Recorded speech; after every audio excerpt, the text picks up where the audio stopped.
गोवर्धन पूजा। अन्नकूट। दीपावली के दिन सुबह अन्नकूट की रसोई बनाएं और सब तरह की रसोई मिठाई का भगवान को भोग लगाएं। ब्राह्मण को जिमाएं और अन्नकूट का प्रसाद सबको बांटकर खुद भी लें। सुबह नहा धोकर पहले गोवर्धन की पूजा करें। गोवर्धन गोबर से बनाएं। गोवर्धन पर जल, मोली, रोली, चावल, फूल, दही, तेल में भिगोकर रुई, तेल का दिया जलाएं।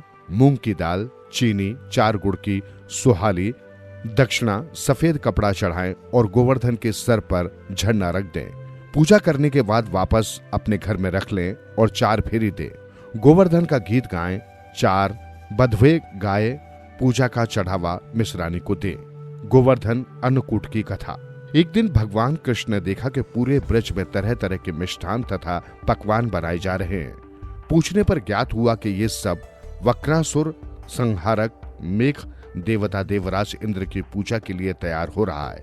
इंद्र की प्रसन्नता से ही वर्षा होगी, गायों को चारा मिलेगा तथा जीविका उपार्जन की समस्या हल होगी।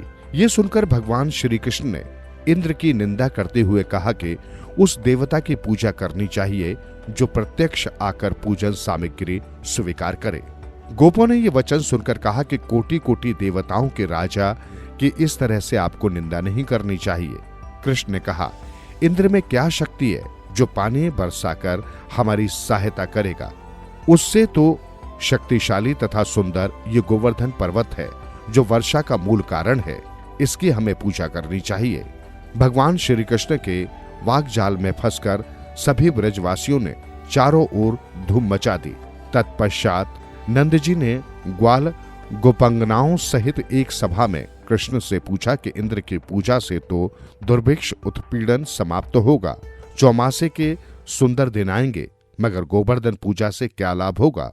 उत्तर में श्री कृष्ण जी ने गोवर्धन की भूरी भूरी प्रशंसा की तथा उसे गोप गोपियों की आजीविका का एकमात्र सहारा सिद्ध किया। भगवान की बात सुनकर समस्त ब्रजमंडल बहुत प्रभावित हुआ तथा अपने घर से लाकर सुमधुर मिष्ठान पकवानों सहित पर्वत तराई में कृष्ण द्वारा बताई विधि से गोवर्धन की पूजा की। भगवान की कृपा से ब्रजवासियों द्वारा अर्पित समस्त पूजन सामग्री को गिरिराज ने स्वीकार करते हुए खूब आशीर्वाद दिया। सभी जन अपना पूजन सफल समझकर प्रसन्न हो रहे थे। तभी नारद इंद्र महोत्सव देखने की इच्छा से ब्रज आ गए। पूछने पर ब्रज नागरिकों ने बताया कि श्री कृष्ण की आज्ञा से इस वर्ष इंद्र महोत्सव समाप्त कर दिया गया है। उसके स्थान पर गोवर्धन पूजा की जा रही है।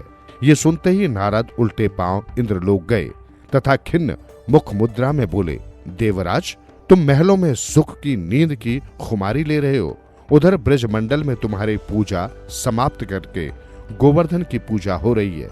इसमें इंद्र ने अपनी मानहानि समझकर मेघों को आज्ञा दी कि वे गोकुल में जाकर प्रलयकारी मूसलाधार वर्षा से पूरा गांव तहस नहस कर दे। पर्वताकार प्रलयंकारी बादल ब्रज की ओर उमड़ पड़े। अचानक वर्षा देखकर ब्रज घबरा गया। सभी ब्रजवासी श्री कृष्ण की शरण में जाकर बोले, भगवान, इंद्र हमारी नगरी को डुबोना चाहता है, आप क्या किया जाए? श्री कृष्ण ने संतावना देते हुए कहा, तुम लो गौओं सहित गोवर्धन की शरण में चलो, वही तुम्हारी रक्षा करेगा। इस तरह से समस्त ग्वाल बाल गोवर्धन की तराई में पहुंच गए।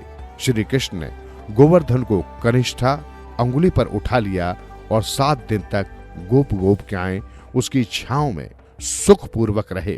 भगवान की कृपा से उनको एक छींटा भी न लगा। इससे इंद्र को महान आश्चर्य हुआ। तब भगवान की महिमा को समझकर, अपने गर्व जानकर वो स्वयं ब्रज में गया और भगवान श्री कृष्ण के चरणों में गिरकर अपनी मूर्खता पर महान पश्चाताप किया। 7वें दिन भगवान ने गोवर्धन को नीचे रखकर इसी भांति प्रतिवर्ष गोवर्धन पूजा करके अन्नकूट उत्सव मनाने की आज्ञा दी। तभी से ये उत्सव अन्नकूट के नाम से मनाया जाने लगा।